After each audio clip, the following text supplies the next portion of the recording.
आज हम अम्ल, क्षार एवं लवण का प्रश्नोत्तर करेंगे, जिसमें पहला प्रश्न है अम्ल किसे कहते हैं। तो वे पदार्थ जो जल में घुलकर हाइड्रोजन आयन प्रदान करते हैं उसे अम्ल कहते हैं। जैसे में एक एग्जाम्पल दिया हुआ है। फिर है अम्ल की पहचान कैसे करेंगे। तो अम्ल की पहचान, तो पहला पॉइंट है तो ये स्वाद में खट्टे होते हैं। दूसरा, अम्ल नम नीले लिटमस पत्र को लाल कर देते हैं। तीसरा, ये अम्ल अनेक पदार्थों को घुलाने की क्षमता होती है। फिर है प्रबल अम्ल किसे कहते हैं। तो वैसे अम्ल जो जल में घुलकर अधिक संख्या में हाइड्रोजन आयन देते हैं उसे प्रबल अम्ल कहते हैं। जैसे एग्जाम्पल है HCl, फिर H2SO4। दुर्बल अम्ल क्या है। तो वैसे अम्ल जो जल में घुलकर कम संख्या में हाइड्रोजन आयन प्रदान करते हैं उसे दुर्बल अम्ल कहते हैं। जैसे H2CO3, CH3, COOH। फिर दूसरा पॉइंट है क्षार किसे कहते हैं। तो वे पदार्थ जो जल में घुलकर हाइड्रोक्सिल आयन प्रदान करते हैं उसे क्षार कहते हैं।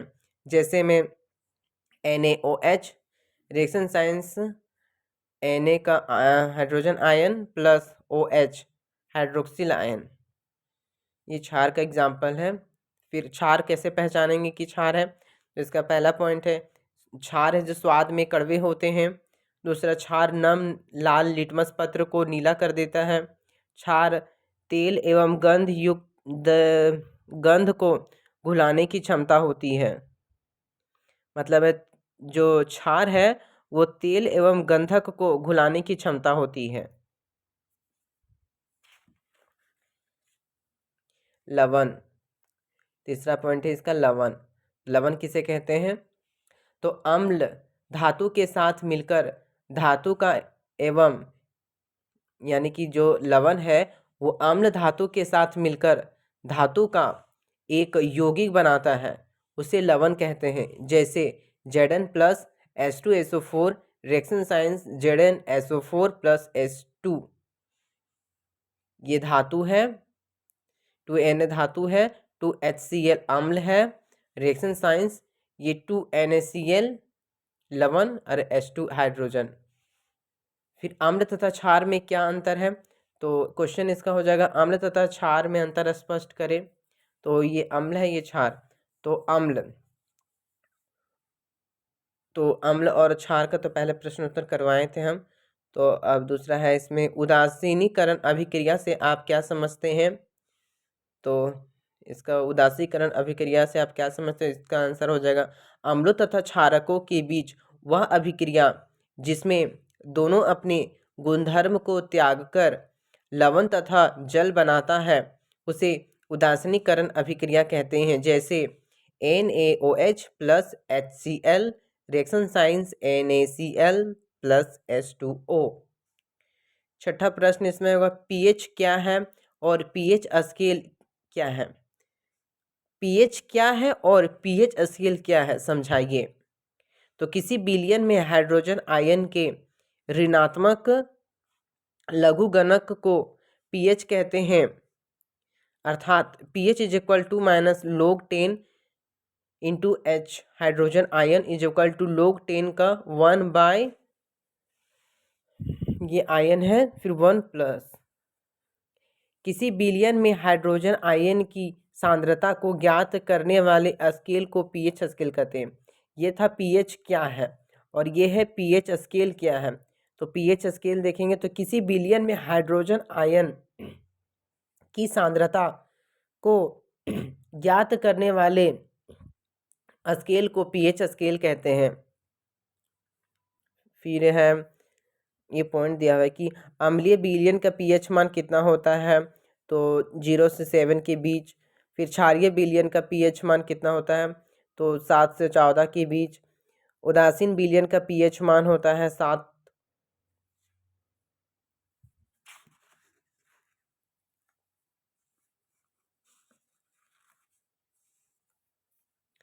फिर इसमें है क्लोर क्षार प्रक्रिया क्या है, समीकरण दे। तो सोडियम क्लोराइड के जलीय विलयन से विद्युत प्रवाहित करने पर यह वियोजित होकर सोडियम हाइड्रोक्साइड उत्पन्न करता है। इस प्रक्रिया को क्लोर क्षार प्रक्रिया कहते हैं, क्योंकि इससे निर्मित उत्पाद क्लोरीन यानी कि क्लोर एवं सोडियम हाइड्रोक्साइड क्षार होते हैं, जैसे 2NaCl plus 2H2O, reaction science 2NaOH plus Cl2 plus H2O, नहीं H2। फिर है 8वां नंबर, इसमें क्वेश्चन आ जाएगा बेकिंग सोडा मतलब खाने वाला सोडा के रासायनिक नाम, सूत्र तथा यौगिक लिखें। तो बेकिंग सोडा क्या है पढ़े जानेंगे। तो बेकिंग सोडा के रासायनिक नाम सोडियम बाइकार्बोनेट या सोडियम हाइड्रोजन कार्बोनेट है। इसका रासायनिक सूत्र होगा NaHCO3। इसका उपयोग कहाँ कहाँ होता है। तो बेकिंग सोडा का उपयोग पहला होता है बेकिंग पाउडर बनाने में, दूसरा है सोडा अम्ल अग्निशामक के रूप में। फिर 9 नंबर क्वेश्चन है धोने वाले सोडे के रासायनिक नाम, सूत्र तथा उपयोग लिखें। उत्तर होगा धोने वाला सोडा के रासायनिक नाम सोडियम कार्बोनेट डेका हाइड्रेट है। सोडियम कार्बोनेट डेका हाइड्रेट है। रासायनिक सूत्र इसका क्या होगा Na2CO3 10H2O।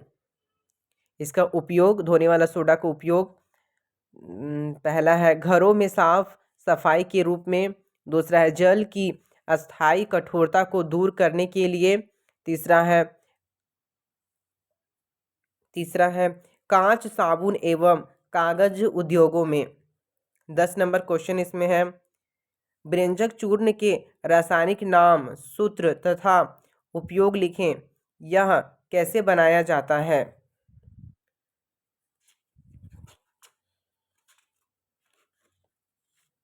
तो व्यंजक चूर्ण का पहले लिखेंगे रासायनिक नाम। तो पहला है कैल्शियम ऑक्सीक्लोराइड है। फिर है रासायनिक सूत्र इसका होगा CaOCl2। फिर विरंजक चूर्ण का उपयोग, तो पहला है कपड़ों के विरंजन के लिए, दूसरा है पीने वाले जल को जीवाणुओं से मुक्त करने के लिए, फिर है रोगाणुनाशक के रूप में किया जाता है, तीसरा है रासायनिक उद्योगों में एक उपचयक के रूप में। विरंजक चूर्ण फिर कैसे बनाया जाता है। तो जब शुष्क बुझे हुए चूने में क्लोरीन गैस प्रवाहित करते हैं तो विरंजक चूर्ण बनता है, जैसे CaOH2 plus Cl2, reaction science CaOCl2 plus H2O। ये बुझा हुआ चूना है और ये विरंजक चूर्ण बना है। जब इसमें हम लोग क्लोरीन गैस मतलब Cl2 प्रवाहित करते हैं, बुझे हुए चूने में जब क्लोरीन गैस प्रवाहित मतलब मिलाते हैं तो ये मेरा विरंजक चूर्ण बनता है। 11 नंबर क्वेश्चन है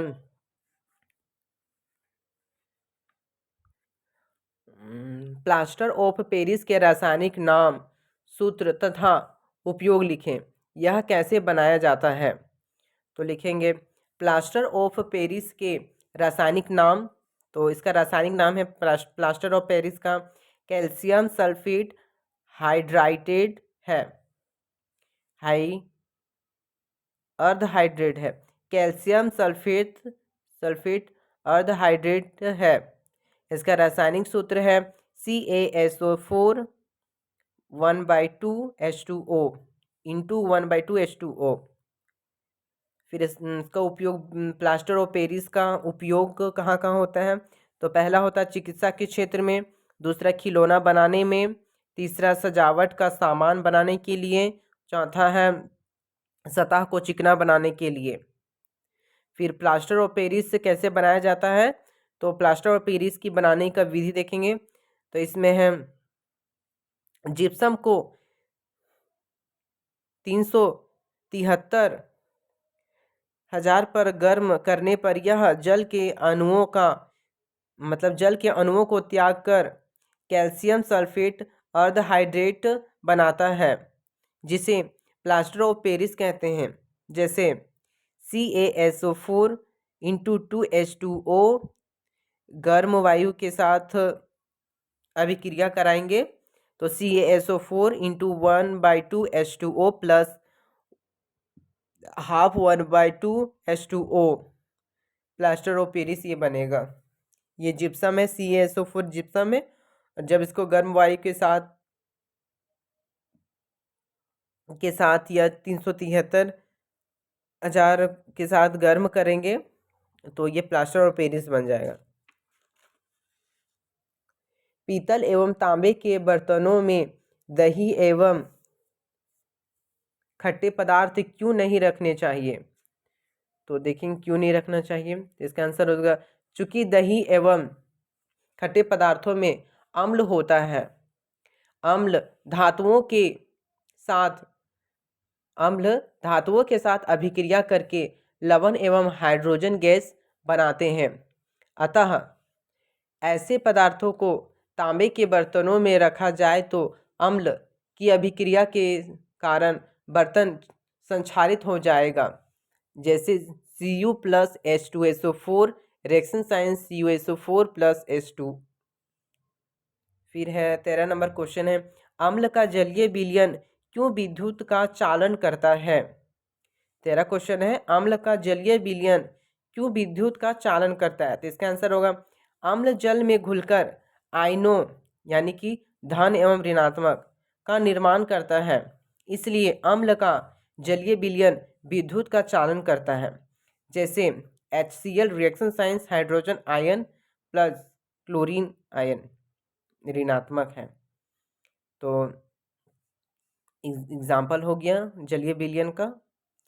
फिर 14 नंबर क्वेश्चन है जल की अनुपस्थिति में अम्ल का व्यवहार अम्लीय क्यों नहीं होता है? इसमें पूछा है क्यों नहीं होता, ये अम्लीय विलयन विद्युत का चालन क्यों नहीं करता, वो वाला क्वेश्चन था।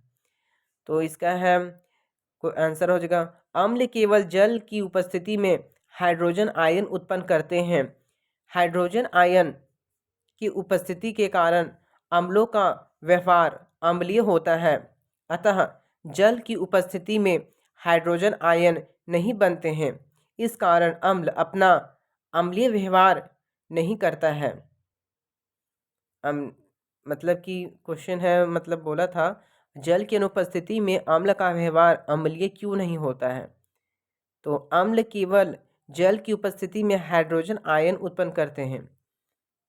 हाइड्रोजन आयन की उपस्थिति के कारण अम्लों का व्यवहार अम्लीय होता है। अतः जल की अनुपस्थिति में हाइड्रोजन आयन नहीं बनते हैं, इस कारण अम्ल अपना अम्लीय व्यवहार नहीं करता है।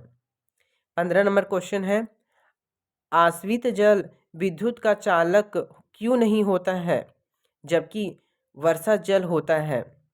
आंसर है आश्रित जल में कोई आयनिक यौगिक विलय नहीं होते हैं, जिसके कारण ये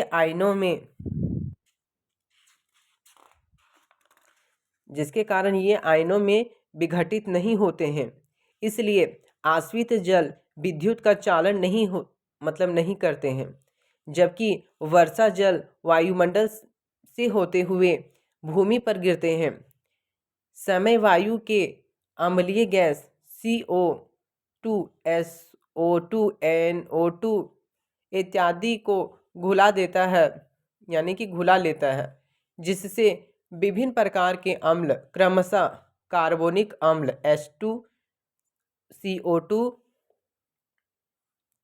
सल्फ्यूरस अम्ल H2SO3, नाइट्रस अम्ल HNO2 या नाइट्रिक अम्ल HNO3 बनाते हैं। ये अम्ल आयनों में विघटित होते हैं, इसलिए वर्षा जल विद्युत का चालन करते हैं। 16 नंबर क्वेश्चन है इसमें ताज़ा दूध का pH मान 6 होता है, दही बन जाने पर pH के मान में क्या परिवर्तन होगा? तो और है एक ग्वाला ताज़े दूध में थोड़ा बेकिंग सोडा मिलाता है। ये दोनों क्वेश्चन मिला हुआ है। ताज़ा दूध के pH मान को 6 से बदलकर थोड़ा सा क्षारीय क्यों बना देता है? फिर दूध से दही बनाने में अधिक समय क्यों लगता है? ये सारा क्वेश्चन अलग है। तो इसका आंसर फर्स्ट वाला का आंसर हो जाएगा ये ताज़ा दूध का पीएच मान 6 होता है, दही बन जाने पर पीएच के मान में क्या परिवर्तन होगा? तो इसका आंसर हो जाएगा चूंकि दही में लैक्टिक अम्ल होता है, अर्थात जब दूध से दही बन जाता है तो वह अम्लीय हो जाता है, इसलिए पीएच का मान 6 से कम हो जाएगा। फिर इसका दूसरा नंबर क्वेश्चन था, एक ग्वाला ताजे दूध में थोड़ा बेकिंग सोडा मिलाता है। तो इसी का दिया हुआ ए बी दोनों क्वेश्चन। तो इसका 2 का ए नंबर में हो जाएगा, बेकिंग सोडा क्षारीय होता है, इसलिए बेकिंग सोडा मिलाने पर ताजे दूध की पीएच 6 से थोड़ा क्षारकता की ओर हो जाता है, इसलिए दूध से दही नहीं बनता है। फिर दूसरा नंबर था इसमें बी नंबर, दूध से दही बनने में अधिक समय क्यों लगता है? तो आंसर होगा बेकिंग सोडा मिलाने से ताजे दूध की पीएच क्षारकता की तरफ बढ़ जाती है, इसलिए पीएच को कम होने में समय लगता है, जिसके कारण दूध से दही बनने में अधिक समय लगता है।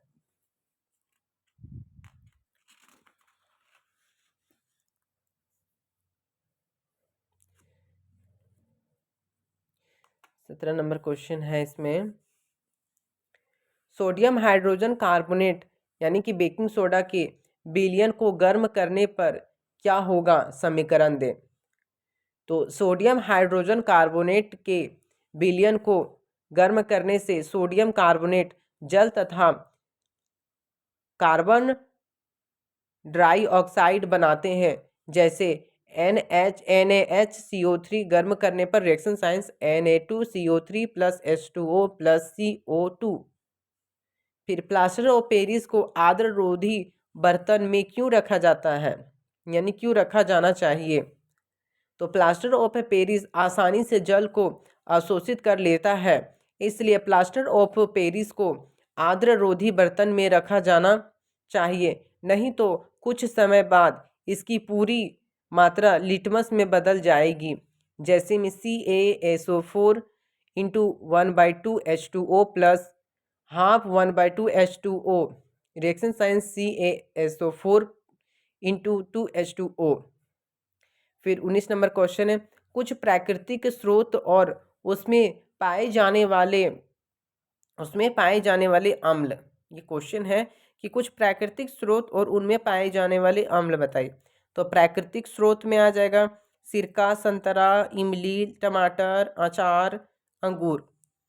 तो इसका अम्लीय जो नाम है, तो सिरका में एसिटिक अम्ल होता है, संतरा में सिट्रिक अम्ल पाया जाता है, इमली में टार्टरिक अम्ल पाया जाता है, टमाटर में ऑक्सैलिक अम्ल पाया जाता है, अचार में एसिटिक अम्ल पाया जाता है, अंगूर में टार्टरिक अम्ल पाया जाता है, और दही में है लैक्टिक अम्ल, नींबू में सिट्रिक अम्ल, चींटी के डंक में मेथेनोइक अम्ल पाया जाता है, नेटल का डंक में पाया जाता है मेथेनोइक अम्ल, नारंगी में भी सिट्रिक अम्ल पाया जाता है। ये पॉइंट है, खाना पचाने में HCl अम्ल का उपयोग होता है। फिर सोना और चांदी को शुद्धिकरण में नाइट्रिक अम्ल का उपयोग होता है। फिर कपड़े में जंग के धब्बे को हटाने के लिए ऑक्जेलिक अम्ल का उपयोग होता है।